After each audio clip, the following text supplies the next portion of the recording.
نحمده ونصلي على رسوله الكريم اما بعد فاعوذ باللہ من الشیطان الرجیم بسم اللہ الرحمن الرحیم۔ محترم حضرات، اللہ جل شانہ کا بڑا احسان ہے، اس کا کرم ہے کہ اس نے ہم کو مذہب اسلام عطا فرمایا، قرآن پاک جیسی کتاب ہماری ہدایت اور رہبری کے لیے نازل فرمائی، اور حضور پاک صلی اللہ علیہ وسلم جیسے رہبر ہم کو عطا فرمائے۔ حضور پاک صلی اللہ علیہ وسلم جب تشریف لائے تو اس وقت مکے کے اندر کافروں کی حکومت تھی، حتیٰ کہ خانہ کعبہ کے اندر وہ لوگ نماز نہیں پڑھنے دیتے اور کلمہ نہیں پڑھنے دیتے تھے۔ کوئی مسلمان ہوتا تھا اس کو بہت مارتے تھے، ستاتے تھے، تکلیفیں پہنچاتے تھے۔ صحابہ اکرام کے حالات میں آتا ہے کہ بعض صحابہ اکرام کو انگاروں پر لٹایا گیا، بعض صحابہ اکرام کو گرم ریت پر لٹایا گیا، بعض صحابہ اکرام کو چٹائی میں لپیٹ کر اور دھواں دیا گیا۔ یہ سب حالات پیش آئے صحابہ اکرام کے ساتھ، اور حضور پاک صلی اللہ علیہ وسلم کے شان میں بھی وہ لوگ گستاخی کرتے تھے، مارتے بھی تھے۔ نماز پڑھتے وقت آپ کے سر اقدس پر اوجڑی رکھ دی گئی۔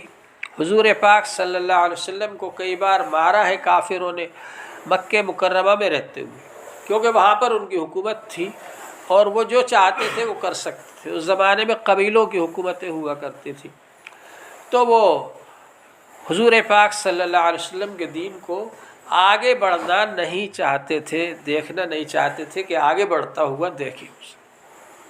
لیکن اس سب کے باوجود اسلام اپنی حقانیت سے پھیلتا ہے، اسلام کے اندر حقانیت ہے، اسلام کے دلائل مضبوط ہے۔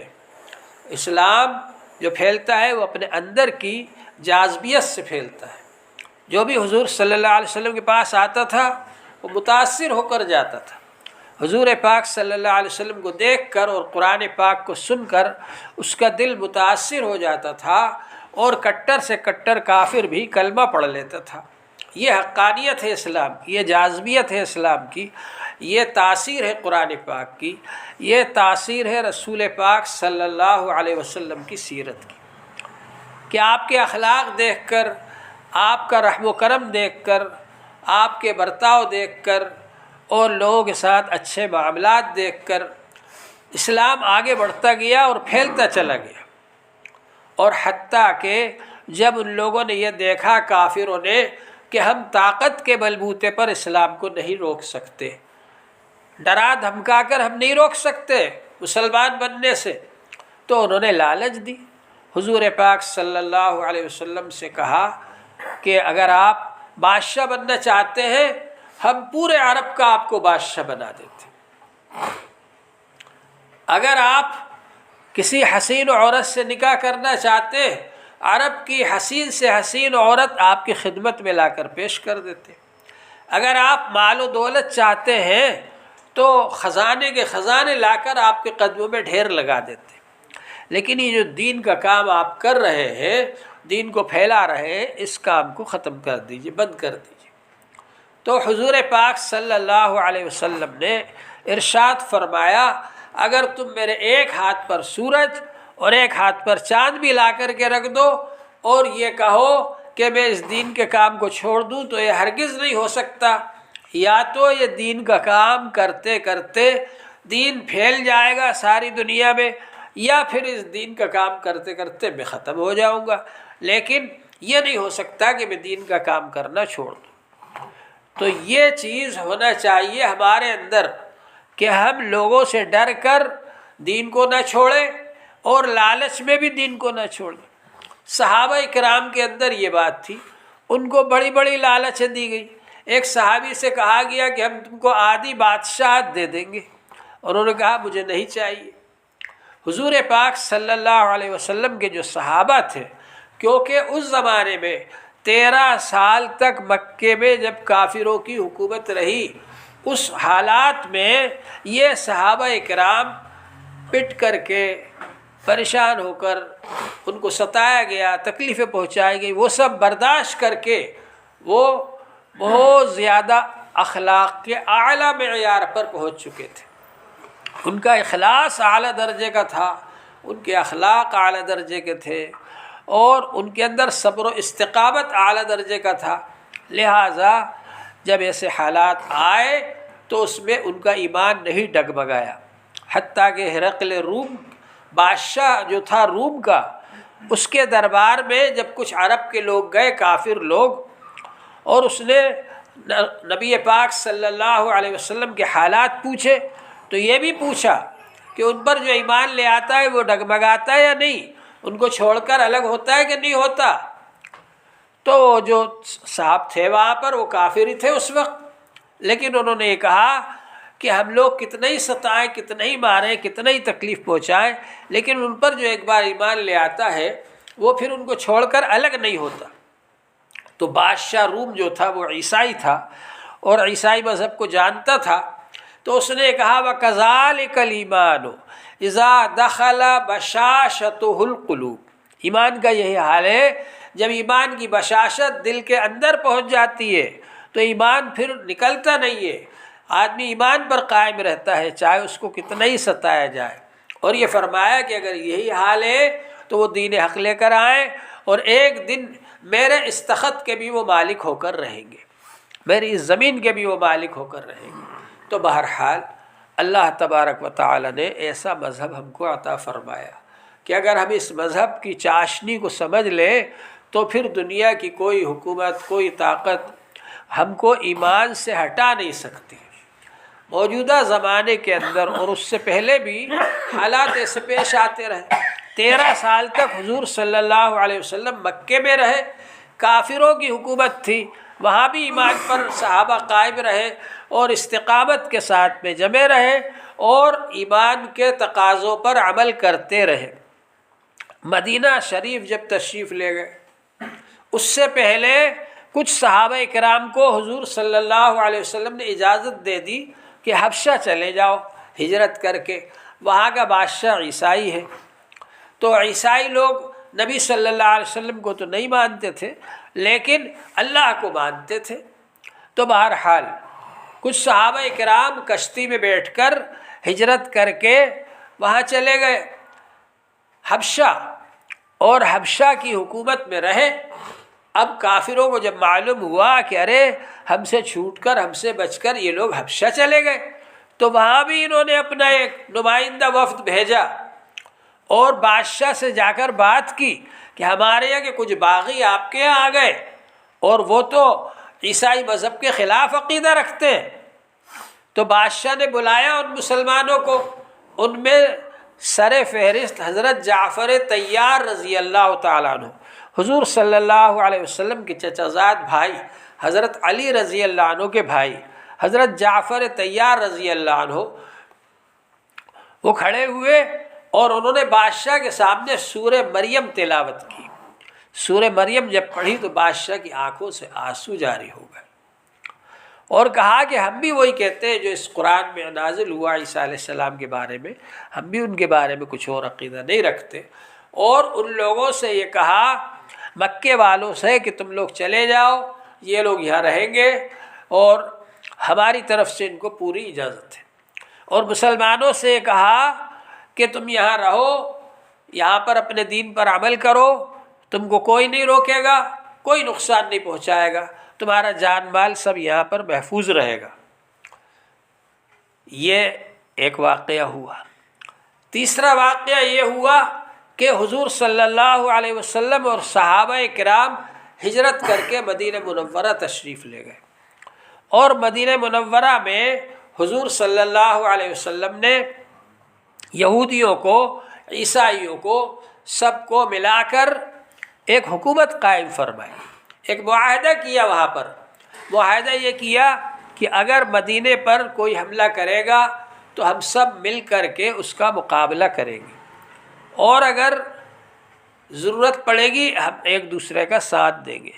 اس معاہدے کے اندر آپ نے سب کو باندھ لیا، اس کو میثاق مدینہ کہا جاتا ہے۔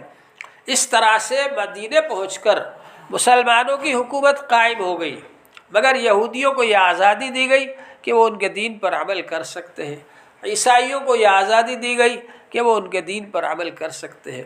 حتیٰ کہ اگر کوئی مقدمہ آتا تھا تو حضور صلی اللہ علیہ وسلم ان کی تورات، ان کی مذہبی کتاب تورات منگواتے تھے، اور اس میں اس مسئلے میں کیا لکھا ہے اسی کے مطابق فیصلہ فرماتے تھے۔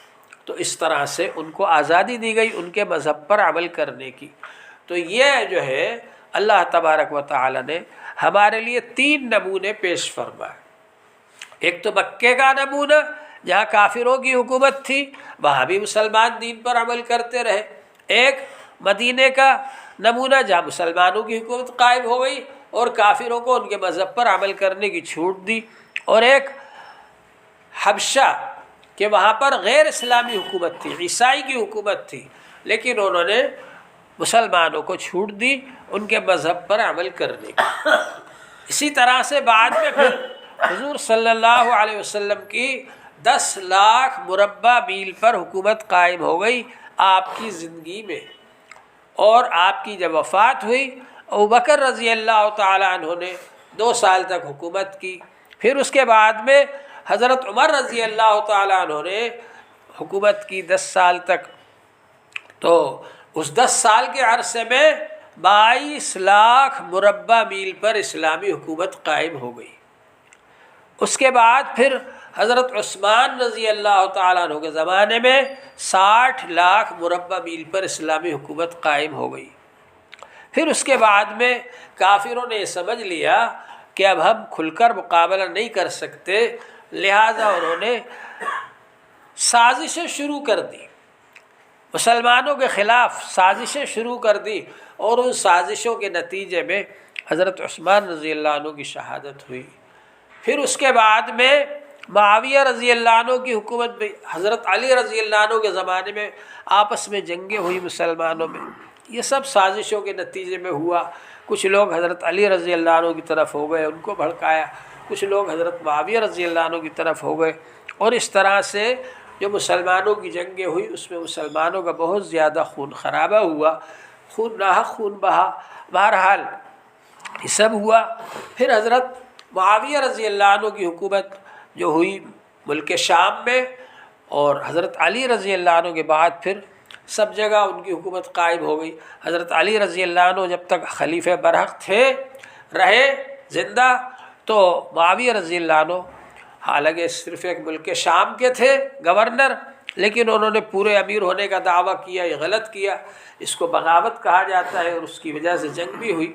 بہرحال اس کے بعد میں جب حضرت علی رضی اللہ تعالیٰ عنہ کا انتقال ہو گیا، شہادت ہو گئی، اور پھر حضرت حسن رضی اللہ تعالیٰ عنہ امیر بنے، 6 مہینے تک وہ امیر رہے۔ پھر معاویہ رضی اللہ عنہ سے انہوں نے صلح کر لی اور حکومت ان کو سپرد کر دی۔ تو اس طرح سے پھر معاویہ رضی اللہ عنہ کے زمانے میں 80 لاکھ مربع میل پر اسلامی حکومت قائم۔ یہ سب سلسلہ چلتا رہا۔ بنو امیہ کی حکومت رہی، پھر اس کے بعد بنو عباس کی حکومت رہی۔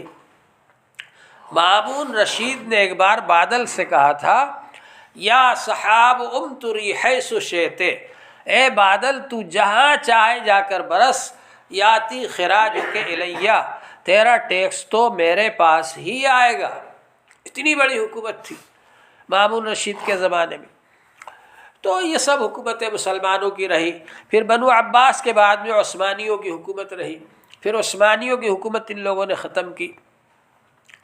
ایک زمانے میں جب کہ بغداد پر منگولوں نے قبضہ کیا، تو اس زمانے میں کیا ہوا کہ لاکھوں کی تعداد میں مسلمانوں کو شہید کر دیا، اور مسلمانوں کے دلوں پر اتنا رعب چھا گیا تھا کہ ایک عورت گلی میں مسلمان گزر رہا ہے، اس سے کہتی لیٹ جا، اور میں چھری گھر سے لے کر آ رہی ہوں، تو جانا نہیں، ذبح کروں گی تجھے۔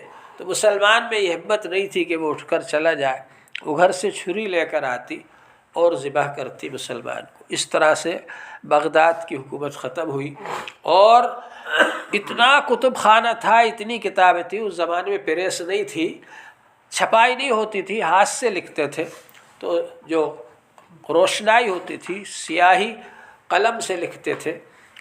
وہ جب کتابیں دریا میں ڈالی، بغداد کے دریا میں، تو اس کا پانی سیاہ ہو گیا، اتنی کتابیں تھیں مسلمانوں کی، اتنے لاکھوں مسلمانوں کو شہید کر دیا ان لوگوں نے، اور لوگ یہ سمجھ رہے تھے کہ اب دوبارہ مسلمانوں کی حکومت آنا مشکل ہے، ناممکن ہے، یہ سمجھ رہے تھے لوگ، اتنے لاکھوں مسلمانوں کو شہید کر دیا، جہاں بھی دیکھتے مسلمانوں کو شہید کر دیتے تھے۔ لیکن اللہ جل شانہ جو چاہتے وہ ہوتا ہے۔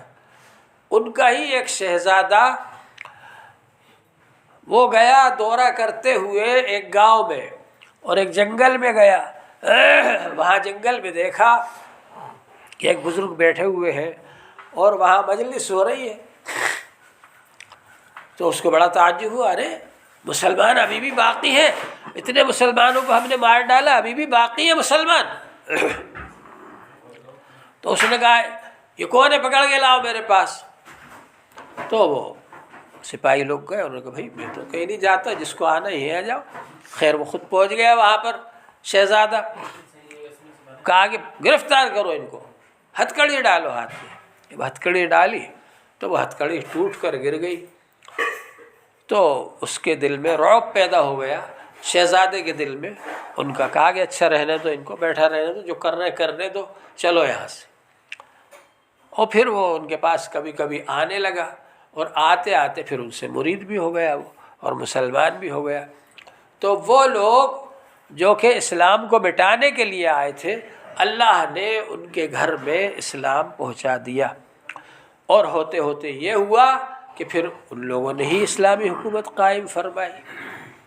تو اقبال نے کہا ہے کہ پاسباں مل گئے کعبے کو صنم خانے سے، ہے آیا یہ کہ فتنہ تاتار کے افسانے سے، ہے آیا یہ فتنہ تاتار کے افسانے سے، پاسباں مل گئے کعبے کو صنم خانے سے۔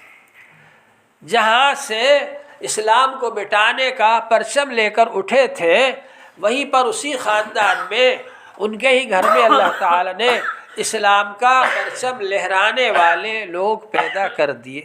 تو یہ ہوتا ہے۔ تو اصل انقلاب جو حضور صلی اللہ علیہ وسلم لے کر آئے وہ اخلاقی انقلاب ہے۔ حضور پاک صلی اللہ علیہ وسلم نے مکے والوں کی حکومت کو ٹھکرا دیا، اس لیے کہ اگر مکے والے جب کہہ رہے تھے کہ ہم آپ کو بادشاہ مان لیتے، آپ بادشاہ بن جاتے، تو آپ دکھانے کے لیے ایک چہرہ ہوتے، اور اصل حکومت ان کی ہوتی کافروں کی۔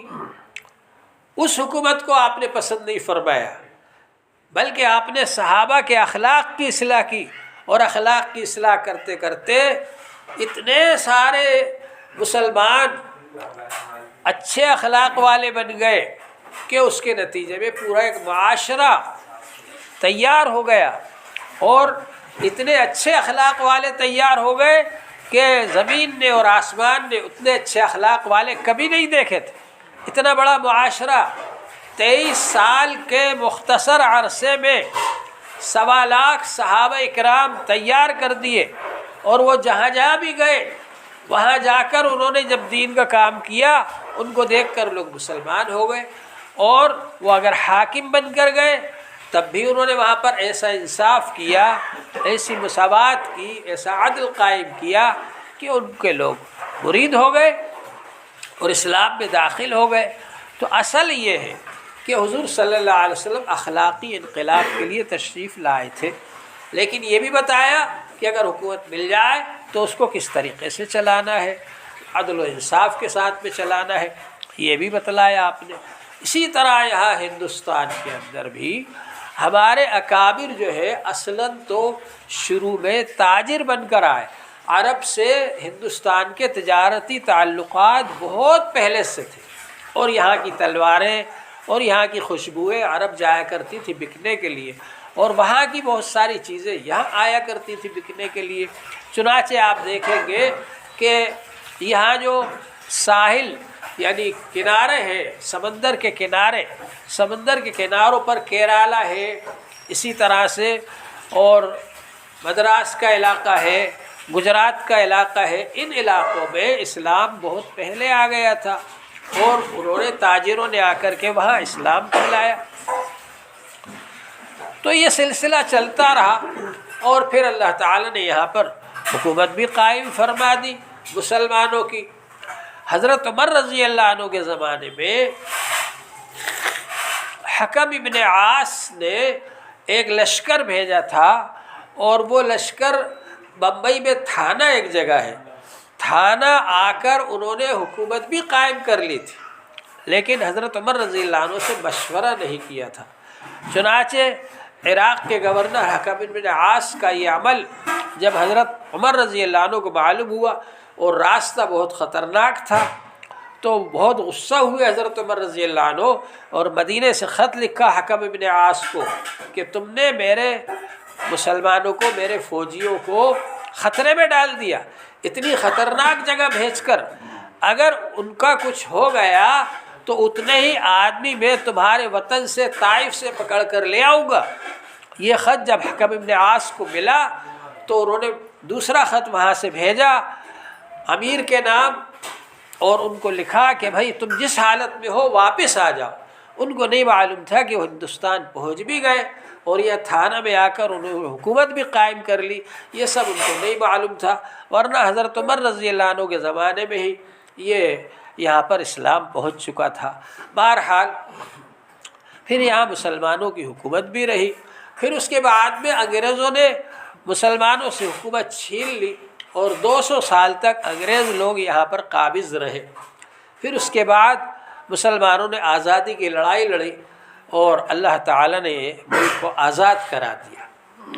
اب یہاں پر جو ہے ایک دستور ہے، ایک قانون ہے، اس کے مطابق یہاں کے رہنے والے سب لوگ اس دستور کے، اس قانون کے پابند ہیں، اور اس دستور اور قانون میں لکھا ہوا ہے کہ جتنے لوگ یہاں پر رہنے والے ہیں ان سب کی جان، مال، عزت، آبرو کی حفاظت کی ذمہ داری حکومت کی ہے۔ اور یہ لکھا ہوا ہے کہ ہر شہری کو اپنے مذہب پر عمل کرنے میں، اپنا مذہب قبول کرنے میں، اختیار کرنے میں، اور اس پر عمل کرنے میں، اور اس کی تعلیم دینے میں، اور اس کو پھیلانے میں پوری آزادی ہے۔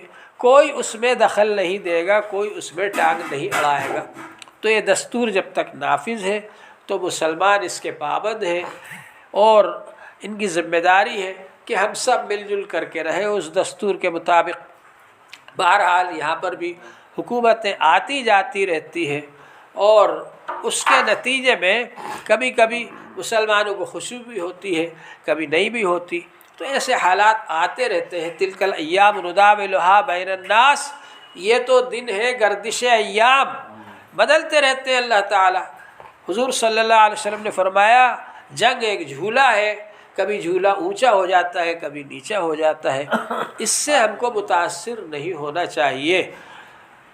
حضور صلی اللہ علیہ وسلم کے زمانے میں روم جو تھا، روم کی حکومت مغلوب ہو گئی، اور دوسری حکومتیں جو ہے وہ غالب آ گئی، تو مسلمانوں کو بڑا رنج ہوا کہ روم کے لوگ اگرچہ مسلمان تو نہیں ہے لیکن اللہ کو تو مانتے ہیں، وہ ہار گئے، اور دوسرے لوگ ان کے اوپر غالب آ گئے۔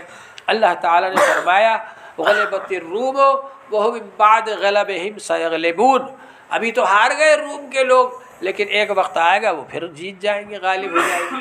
تو بہرحال حکومتیں بنتی رہتی ہیں، بگڑتی رہتی ہیں، اس سے ہم کو متاثر نہیں ہونا چاہیے۔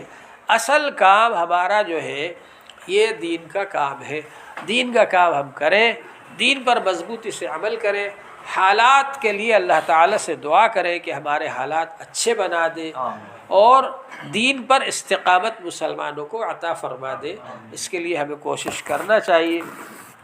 انشاءاللہ اگر ہم نے اس کا لحاظ رکھا تو ایک وقت آئے گا کہ یہاں بھی اللہ تعالی حالات اچھے بنا دیں گے۔ جتنے لوگوں نے اسلام کو مٹانے کی کوشش کی ہے، نتیجے کے طور پر ان میں دو چیزوں میں سے ایک چیز ہوئی۔ اسلام کو مٹانے والے یا تو خود مسلمان ہو گئے، جیسا میں نے کہا کہ تاتار کا جو فتنہ تھا اتنا بڑا فتنہ تھا، لاکھوں مسلمانوں کو ختم کیا، بغداد کی حکومت ختم کی، اس پر قبضہ کیا، مگر پھر آخر میں وہ لوگ بھی مسلمان ہو گئے۔ یا پھر وہ لوگ خود ختم ہو جاتے، جیسے انگریز لوگ یہاں سے بوریا بستر باندھ کر بھاگ گئے۔ تو بہرحال جو اسلام کو ختم کرنا چاہتا ہے وہ یا تو مسلمان ہو جاتا ہے یا خود ختم ہو جاتا ہے۔